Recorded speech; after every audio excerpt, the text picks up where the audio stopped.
अस्सलाम वालेकुम प्यारे बच्चों, कैसे हो जी। 10th class chapter number 11 topic है हमारे पास कैरेक्टरिस्टिक्स ऑफ साउंड। साउंड की कैरेक्टरिस्टिक्स हैं।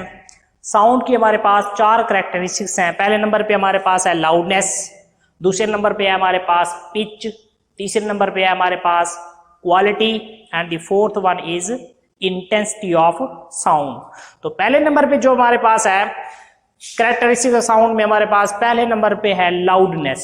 तो लाउडनेस क्या है, इसको हम क्या करते हैं, एक्सप्लेन करते हैं। Loudness is the characteristics of sound bye which loud and फेंट साउंड्स कैन बी डिस्टिंग्विश। कि लाउड एंड फेंट साउंड को हम क्या कर सकते हैं, डिफरेंशिएट कर सकते हैं। बुलंद तरीन एंड मध्यम तरीन आवाज के दरमियान फर्क पैदा करने का नाम क्या है हमारे पास, loudness is the characteristics of sound. Sound की वो खसूसियात by which loud and faint sound can be, जिसमें लाउड और फेंट साउंड में डिफरेंशिएट पैदा कर सकते हैं हम। When we talk our friends our voice is low. जब हम अपने दोस्तों के साथ बातचीत कर रहे होते हैं तो हमारी आवाज क्या होती है, लो होती है। लेकिन जब हम किसी पब्लिक गैदरिंग के साथ या एक क्लास में हम क्या करते हैं, स्पीक करते हैं, एक टीचर क्लास को क्या करता है, टीच करता है, तो उसकी जो साउंड होती है वो क्या होती है, लाउड होती है। क्योंकि पब्लिक गैदरिंग में दूर तक आवाज को पहुंचाना होता है, इसलिए हमें अपनी जो साउंड होती है वो लाउड रखनी पड़ती है। When we address a public gathering our voice is loud. Loudness of sound depends upon a number of factors. अब लाउडनेस के कुछ फैक्टर्स हैं, जो कैरेक्टरिस्टिक्स है हमारे पास साउंड की, लाउडनेस, इसके कुछ फैक्टर्स हैं। उन फैक्टर्स को हम क्या करते हैं, एक्सप्लेन करते हैं। तो पहला फैक्टर है हमारे पास amplitude of a vibrating body, कि वाइब्रेटिंग बॉडी का एम्पलीट्यूड। अब एम्पलीट्यूड जो है हमारे पास वाइब्रेटिंग बॉडी का, loudness of sound varies directly with the amplitude of vibrating body. Vibrating body का एम्पलीट्यूड जितना ज्यादा होगा उस साउंड की जो लाउडनेस है वो उतनी ज्यादा होगी। इसकी से एग्जांपल यहां पर देखें आप लोग। मैं स्ट्राइक करता हूं व्हाइट बोर्ड के ऊपर,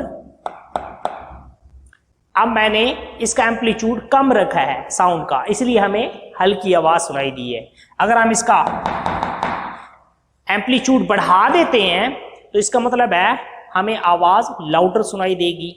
तो एम्पलीट्यूड में हम ये कह सकते हैं, अगर वेव्स को ग्राफिकली रिप्रेजेंट करें तो ये हमारे पास है कि ये हमारे पास वेव का एम्पलीट्यूड है। तो यहां पर देखिए मेन पोजीशन से ऊपर ये हमारे पास क्रस्ट है और ये हमारे पास ट्रफ है, तो ये एम्पलीट्यूड बहुत ज्यादा है, तो इसका मतलब है ये लाउडर साउंड होगा, आवाज ज्यादा बुलंद होगी एज कंपेयर टू ये हमारे पास है, इसमें हम इसका एम्पलीट्यूड क्या करते हैं, कम रखते हैं। ये एम्पलीट्यूड है हमारे पास।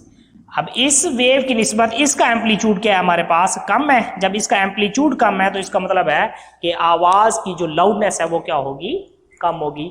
The sound produce by a sitar will be loud if we plug its wires more violently. अब ये म्यूजिकल इंस्ट्रूमेंट है सितार, उसकी वायर्स को जितना ज्यादा हम लाउडली क्या करेंगे, प्लग करेंगे, खींचेंगे, तो इसका मतलब है उनका एम्पलीट्यूड बहुत ज्यादा होगा। जब एम्पलीट्यूड बहुत ज्यादा होगा तो जो आवाज पैदा होगी वो बहुत ज्यादा होगी। Similarly when we beat the drum forcefully, जब हम ड्रम को फोर्सफुली क्या करते हैं, बीट करते हैं, the amplitude of its membrane increase and we hear loud sound, और हमें आवाज बुलंद सुनाई देती है क्योंकि उसके मेम्ब्रेन का एम्पलीट्यूड जो होता है वो बहुत ज्यादा होता है। और अगर आप उसको कम फोर्स के साथ क्या करेंगे, बीट करेंगे, कम फोर्स के साथ बीट करने से उसका एम्पलीट्यूड भी क्या होगा, कम होगा। जब एम्पलीट्यूड कम होगा तो साउंड की जो लाउडनेस है वो क्या होगी, कम होगी। तो इसका मतलब है एम्पलीट्यूड ऑफ वाइब्रेटिंग बॉडी जो है, साउंड वेव की जो साउंड की जो लाउडनेस है डायरेक्टली प्रोपोर्शनल है किसके, एम्पलीट्यूड ऑफ वाइब्रेटिंग बॉडी। इसकी एग्जांपल हम दे सकते हैं कि हमारे गले के अंदर जो वोकल कॉर्ड्स हैं उनको हम ज्यादा वाइब्रेट करवाएंगे तो आवाज हमारी ज्यादा पैदा होगी। लाउडनेस हमारी साउंड की क्या होगी, ज्यादा होगी। अगर हम कम वाइब्रेट करवाएंगे तो आवाज लाउडनेस उसकी क्या होगी, कम होगी। सेकंड इसका जो फैक्टर है हमारे पास लाउडनेस का, वो है हमारे पास एरिया ऑफ वाइब्रेटिंग बॉडी, कि जो बॉडी वाइब्रेट कर रही है उसका एरिया कितना है। Loudness of sound also depends upon the area of vibrating body.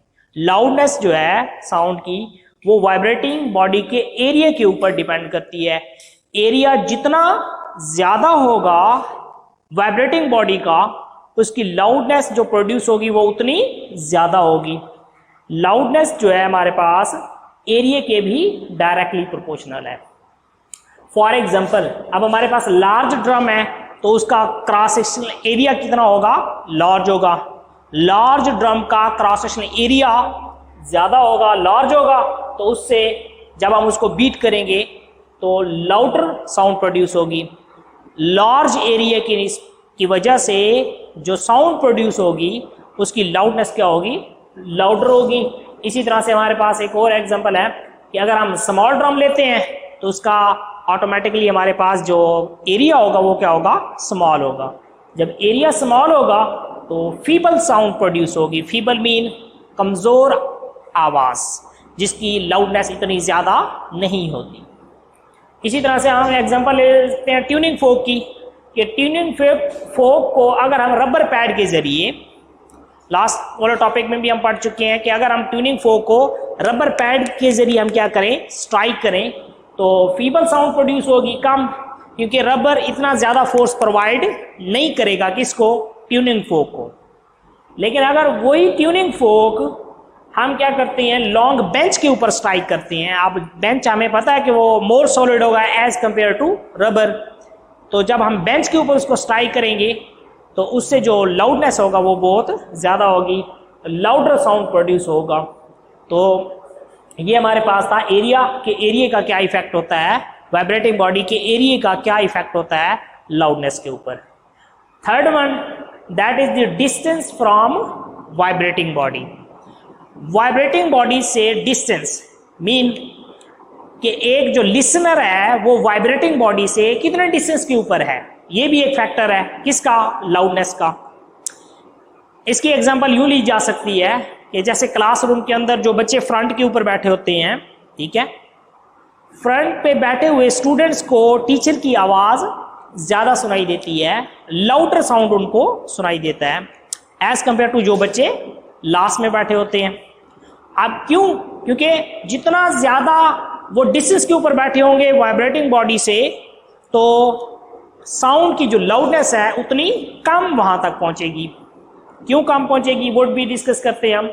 Loudness of sound also depends upon the distance of the vibrating body from the listener, के listener से वो वाइब्रेटिंग बॉडी कितने डिस्टेंस के ऊपर पड़ी है। It is caused by the decrease in amplitude. अब मैंने जो बात बताई कि जो लास्ट में जो बच्चे बैठे हैं उन तक टीचर की आवाज कम क्यों जाएगी, it is caused by the decrease in amplitude, क्योंकि एम्पलीट्यूड डिक्रीज हो जाता है due to increase in distance, due to increase in distance. Distance जैसे जैसे इंक्रीज होता जाता है तो साउंड की जो लाउडनेस होती है वो कम होती जाती है। क्यों कम होती जाती है, क्योंकि उसका एम्पलीट्यूड डिक्रीज होता जाता है। साउंड का जो एम्पलीट्यूड होता है वो डिस्टेंस के साथ साथ डिक्रीज होता जाता है, इसलिए जो दूर में स्टूडेंट बैठे हैं वहां तक उनकी आवाज कम जाएगी। कि जब साउंड का एम्पलीट्यूड डिक्रीज हो जाएगा तो आवाज मध्यम हो जाएगी, आवाज कम हो जाएगी। इसी तरह से loudness also depends upon the physical condition of the ears of the listener। हाँ जी, ये बात कि जो बच्चे फ्रंट के ऊपर बैठे हैं क्लासरूम में, हो सकता है कि उनको भी आवाज कम सुनाई दे। क्यों, क्योंकि उसमें ये वाला फैक्टर हो सकता है कि हो सकता है कि उनकी जो ears की फिजिकल कंडीशन है वो ठीक ना हो, उनको कम सुनाई देता हो, कम सुनाई देता हो और वो बैठा फ्रंट पे हो, फिर भी वो कह रहा हो कि मुझे आवाज कम सुनाई दे रही है। इट मीन्स ये उसके फिजिकल एयर्स की कंडीशन ठीक नहीं है।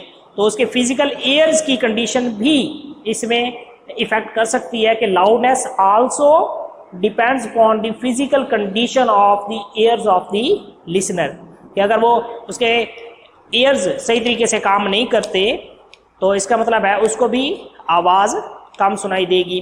तो ये हमने आज के टॉपिक में जो हमने डिस्कस किया है वो हमने कैरेक्टरिस्टिक्स साउंड में लाउडनेस पहली कैरेक्टरिस्टिक्स डिस्कस की है और लाउडनेस में उसके हमने फैक्टर डिस्कस किए हैं। तो इंशाल्लाह नेक्स्ट लेक्चर में हम इसके फर्दर जो हमारे पास कैरेक्टरिस्टिक्स होंगी वो हम क्या करेंगे, डिस्कस करेंगे। अल्लाह हाफिज़।